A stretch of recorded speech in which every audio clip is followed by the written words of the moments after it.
Hola amigos, buenas noches. Vamos a ver la voz, qué tal. Y el problema crónico del sonido. Seguimos con China. La modernización de China, capítulo 4. Y vamos allá. Las delegaciones fueron fortificadas apresuradamente.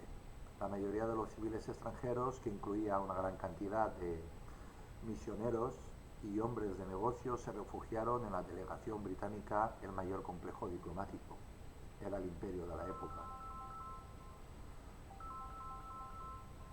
Pues se quedó asombrado cuando la farmacéutica no, no reconocía, me preguntó por qué tenía tantos médicos. Una farmacéutica que es una señora muy educada, eh, que yo conozco a su profesora, a la que fue su profesora, que éramos compañeros de instituto, me lo dijo ella, me reconoció cuando fui a su farmacia sin saberlo, que está al lado del hospital, y cuando dije el nombre, dijo, oye, Tony, si yo soy fulana de tal, que íbamos juntos al instituto, y yo, coño, pues imagínate con 61 años, pues cómo nos vamos a conocer. Y entonces me explicó que la farmacéutica de aquí había sido su alumna y que ella le había dicho, porque ella aparte también es médico en farmacéutica, la que fue profesora de la de aquí. Y bueno, es una chica encantadora, pues yo noté un cambio brutal, brutal con la niña, con la chica esta. Y le dije, Eva, tú también, a ti también, con lo inteligente que eres tú y lo oculta que eres tú, que te hayan tocado, es decir, que te hayan tocado. Bueno, es que si te toca el médico, pues entonces ya es otra historia. Y entonces empezó a no reconocer algunas recetas, por ejemplo, ¿por qué hay tantos médicos? Joder, pues porque me tratan un montón de médicos. Es decir, me tratan neurólogos, me tratan de todo lo que te puedas imaginar. Neurólogos, el de los huesos, coño, de traumatólogos, médicos generalistas, psicólogos, neumólogos, es que me trata todo el mundo, porque están experimentando conmigo, ya está, y yo sé y soy muy consciente que están experimentando conmigo. Por eso yo, que sé que me voy a una farmacia y le digo a la farmacéutica o al farmacéutico, le digo, oye, dame algo para la garganta. Sé que hay decenas de productos para la garganta, pero con la burrada de medicinas que yo me tomo, que voy muy medicado, obviamente yo no me voy a tomar nada que no lo tenga aportado por un médico. Eh, pero absolutamente nada, ni una aspirina. No me voy a tomar nada, es decir, yo solo me tomo lo que tengo aportado, lo que me dicen los médicos, y ya está. Resulta que el médico de aquí, pues, viene un día aquí y lo primero que pregunta es, ¿quién es tu psiquiatra? En vez de preguntarte, ¿cómo estás? ¿Qué necesitas? ¿Qué recetas necesitas? Que es lo normal, ¿no? Pues no, llaman a la puerta y me dice, ¿quién es tu psiquiatra? Y yo le pregunto, ¿y el tuyo? Porque claro, digo, yo no trato a gente y le doy medicación, que lo puedo matar, tú sí. Y yo tengo la obligación, yo tengo todo el derecho de saber cuál es tu psiquiatra y cuál es tu psicólogo. Inmediatamente el asunto se puso tenso, pero tenso ya estaba. Pero claro, es que el señor, pues cuando termina la consulta aquí en el pueblo, pues va a desayunar al bar de aquí del pueblo, él y la enfermera. La enfermera, yo ya los había llamado, el tío pasó, muy bien. Pero la enfermera sí que vino, me vacunó para la gripe y me puso la del COVID, la tercera, la cuarta, la última que hay. Y, y el tío ya estaba en otro pueblo y por lo visto lo llamó la Guardia Civil. Creo yo que lo llamó alguien lo llamó porque él volvió de la consulta. Se dejó la consulta del pueblo de al lado y se vino. Alguien le había pegado un toque. Y nada, porque a mí todo lo que me pasa yo se lo cuento a la Guardia Civil. Todo, absolutamente todo. Lo bueno y lo malo. Tampoco les cuento películas, es decir, tampoco les llamo para llorarles o lo que sea. Les cuento lo que me pasa, por ejemplo, pues que el médico del pueblo Aparte, yo soy ya pensionista. Oficialmente ya soy pensionista. El INS, ya soy pensionista y cosas de estas. La diferencia... Bueno, pues nada, pues eso, que el médico no está haciendo su trabajo, que el médico se está comportando pues como un paleto, ya está. El médico de aquí, de cabecera. Y el cambio que ha experimentado conmigo, antes se llevaba bien, es decir, yo iba, termino con esto, con este comentario yo creo que lo dice todo, que es que no le gusta que le diga qué medicinas me tiene que hacer. Coño, si yo no te digo las medicinas que me han pautado los médicos especialistas, y entonces empieza a criticar a los médicos especialistas. Y yo se lo cuento a los médicos especialistas, obviamente. Que este señor, pues no, la diferencia que hay es que si yo utilizo las recetas de Mufacer, pues pago. Si utilizo las de la Seguridad Social, pues no pago o pago muy poquito. Y no tengo dinero, porque tengo muy poco dinero, porque yo es la primera vez que voy a cobrar, va a ser este mes, la pensión. Todo, todo. Es la primera vez que voy a tocar dinero. Pero es que lo debo todo. Porque claro, como han ido dejándome dinero, a uno le debo 20 euros, al otro le debo no sé qué, por ejemplo, a la farmacéutica le debo pues las 3 medicinas que me quiso dar. Y hasta ahí. Entonces tengo un montón de problemas porque necesito la justicia gratuita ya, porque se va a presentar a un juicio, y eso hay muchas personas que no lo entienden, que sí, yo me puedo presentar, pero he tenido tiempo más que suficiente para tener un procurador y un abogado para solucionarme la vida. Pero si quien me tiene que solucionar la vida son los servicios sociales, que están para eso, no lo hacen, pues entonces yo no puedo, si no puedo desplazarme ni al cuartel de la Guardia Civil ni a los juzgados, porque las ambulancias son para llevarte al hospital. La Guardia Civil son policía, no son taxis. ¿Cómo pago yo un taxi si no tengo dinero? ¿Cómo? Bueno, cuídate, gracias, adiós, adiós, gracias.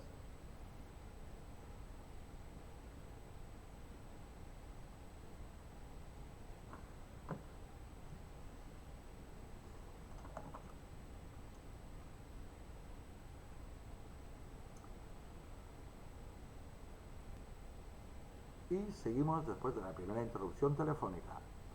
Pues bueno, se refugiaron en la delegación británica, que era el mayor complejo diplomático. Acordaos que en aquella época el imperio británico pues era pues la potencia dominante.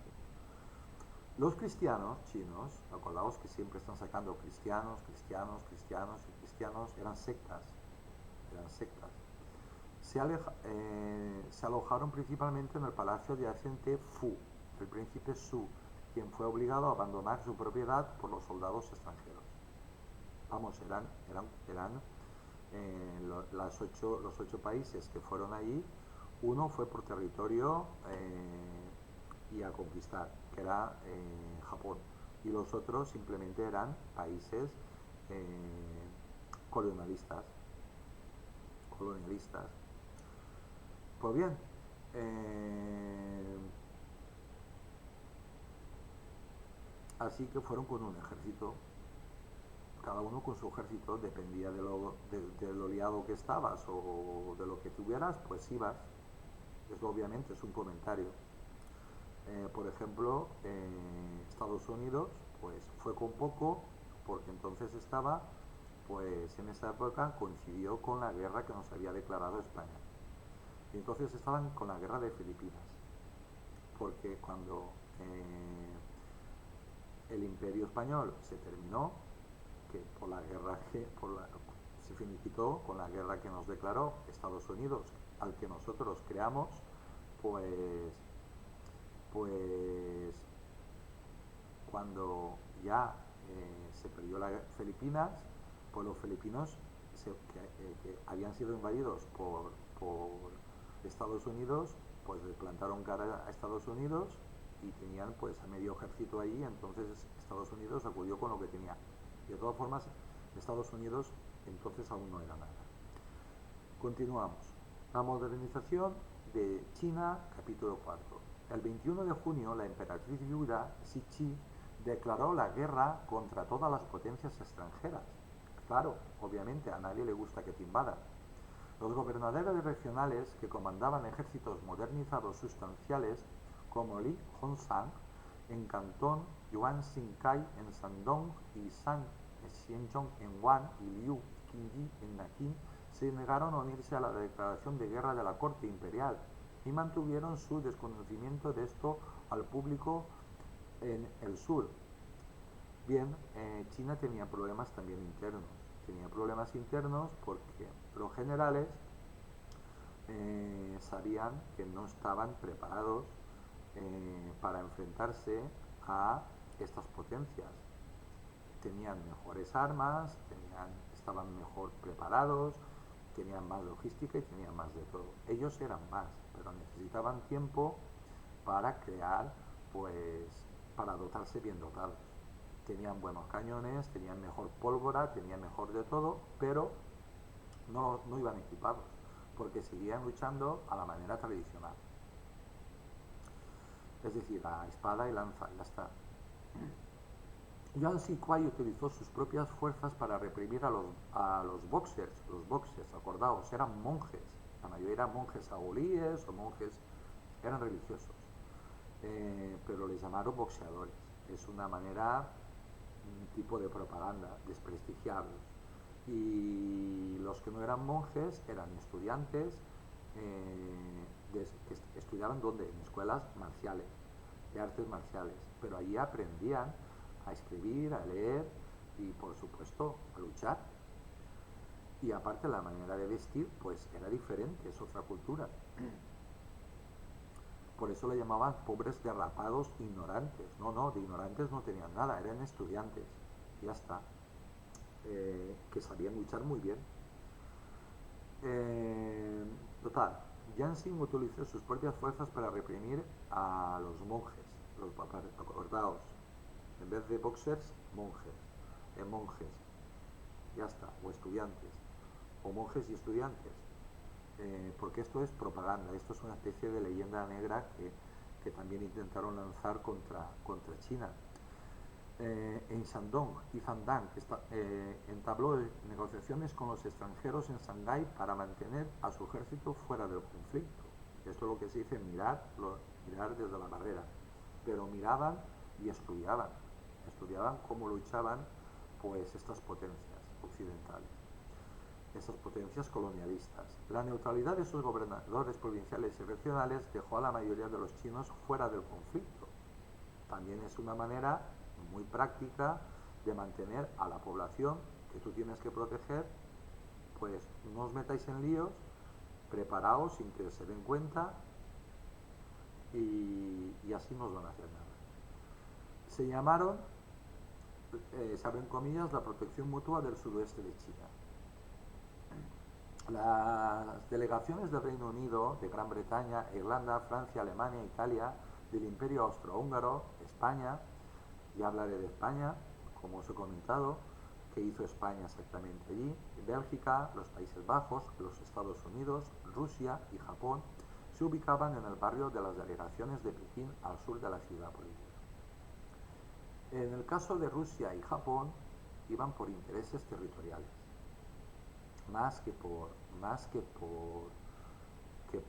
y de paso pues rapiñaban, los demás iban a rapiñar, a repartírselo.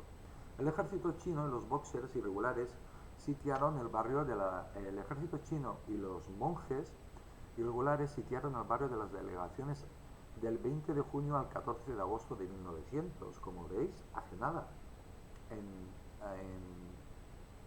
términos históricos. Un total de 473 civiles extranjeros, 409 soldados infantes de marina y marineros de 8 países y unos 3.000 cristianos, siempre hay que poner a los cristianos, para así darnos, es una especie de leyenda negra, de propaganda, para ponernos en contra de estos salvajes. No, los chinos tenían de todo, pero salvajes no eran. Tenían más cultura que todos ellos juntos, incluidos nosotros. Y aparte por escrito. Pues se refugiaron ahí, unos 3.000. Bajo el mando del ministro británico en China, Claude MacDonald, el personal de la delegación y los guardias militares defendieron el complejo con armas pequeñas, 3 ametralladoras y un viejo cañón cargado de cañones, y un viejo cañón de cañones, cargado de cañones que recibió el sobrenombre del internacional Gun, porque el cañón era británico, el carruaje italiano, los proyectiles rusos y la tripulación estadounidense. Los cristianos chinos en las delegaciones llevaron a los extranjeros al cañón y resultó importante la defensa. Nota: recordar que los inventores tanto del cañón como de las armas de fuego y de la pólvora fueron los chinos. Tecnologías diferentes. Tecnologías diferentes. Como dato curioso, China poseía varios tipos de pólvora y la mejor era la china. Y también disponía de cañones y disponía de armas de fuego, pero diferentes. Eran mejores las que llevaban, pues, por ejemplo, los ingleses o cualquier potencia occidental.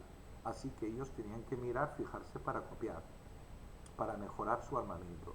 Podían utilizar sus armas, las habían utilizado, pero se daban cuenta que tardaban mucho en recargar y cosas de estas. También aprendieron a ver cómo luchaban los occidentales, los que los habían invadido. Eso es lo que estaban haciendo los generales, fijándose, y los soldados y los oficiales. También, bajo el asedio en Pekín, estaba la catedral fijaos, siempre la iglesia, del norte Baitang, de la iglesia católica. El Baitang fue defendido por 43 soldados franceses e italianos, 33 sacerdotes y monjas católicos extranjeros y unos 2.000 y unos 3.200 católicos chinos. Estos son los únicos que efectivamente pertenecían al cristianismo, a ninguna secta, no a los cantores de la iglesia de Francois, no, estos eran católicos, apostólicos romanos, como nosotros. Los defensores sufrieron grandes bajas, especialmente por la falta de alimentos y por las minas que los chinos hicieron explotar en túneles excavados debajo del complejo. Se desconoce el número de soldados y estudiantes y religiosos chinos que asediaron el barrio y el Beatán. Pues bueno, serían una multitud, porque murieron un montón. Soldados queman el templo Xinguang en 1900, la destrucción de un templo chino a la orilla del Peijó por Anne Forestier. Vamos, que no se iban quemaban, les daba igual. Ellos iban allí a saquear, lo que hacen los países colonialistas. Los días 22 y 23 de junio, los soldados y religiosos chinos incendiaron áreas al norte y al oeste de la delegación británica, utilizando esto como una táctica aterradora para atacar a los defensores. El humo se utiliza en la actualidad para esconderte, para no ser visto y para protegerte. Si no los puedes ver, no les puedes echar un tiro. La cercana Academia Hanlin, un complejo de patios y edificios que albergaba la quinta esencia de la erudición china, la biblioteca más antigua y rica del mundo, se cierran comillas, se incendió. ¿Se incendió? No, la quemaron. La quemaron. ¿Quién? Pues adivinadlo. Les gusta mucho la ginebra. Cada bando culpó al otro por la destrucción de los invaluables libros que contenían. ¿Vosotros creéis que los chinos iban a quemar su biblioteca? No. No. Después de no quemar a los extranjeros, el ejército chino adoptó una estrategia similar a la anaconda. Qué nombre más bonito ponen los chinos. Los chinos construyeron barricadas que rodeaban el barrio de las delegaciones y avanzaron ladrillo por ladrillo sobre las líneas extranjeras, obligando a los guardias de la delegación extranjera a retirarse unos pocos pies a la vez. Según iban avanzando, pues, como eran muchísimos, pues ellos, los invasores, los carroñeros, los colonialistas, pues se iban retirando, se iban replegando. Esta táctica fue utilizada especialmente en Fu, defendiendo defendida por marineros y soldados japoneses e italianos, y habitada por la mayoría de los chinos, de los cristianos chinos. Fijaos que siempre cristianos chinos.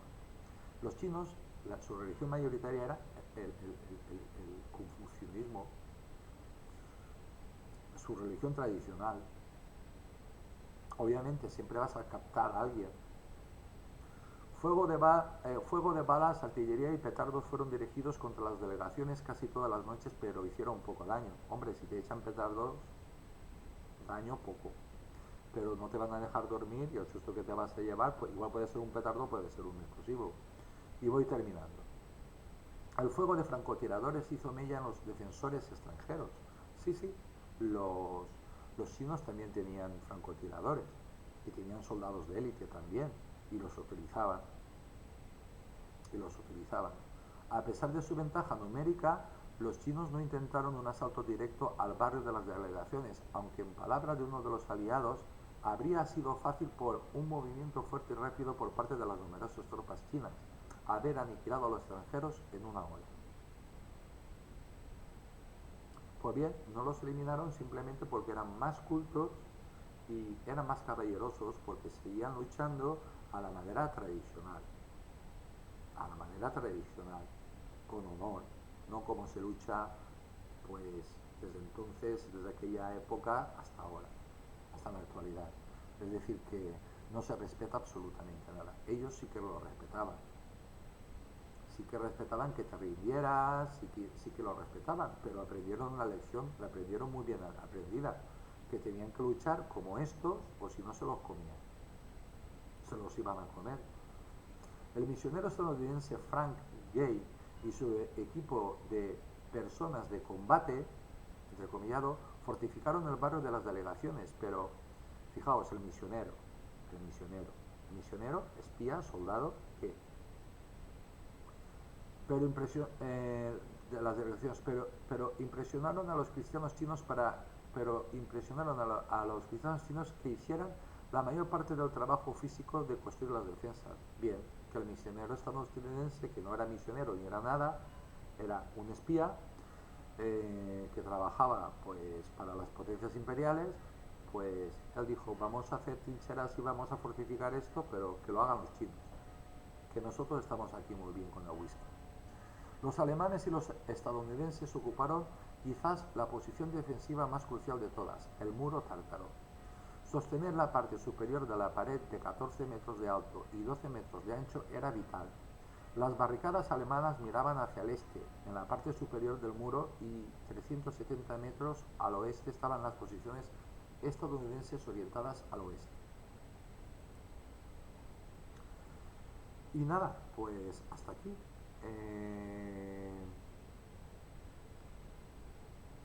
Como veis es largo y os puedo asegurar que es larguito.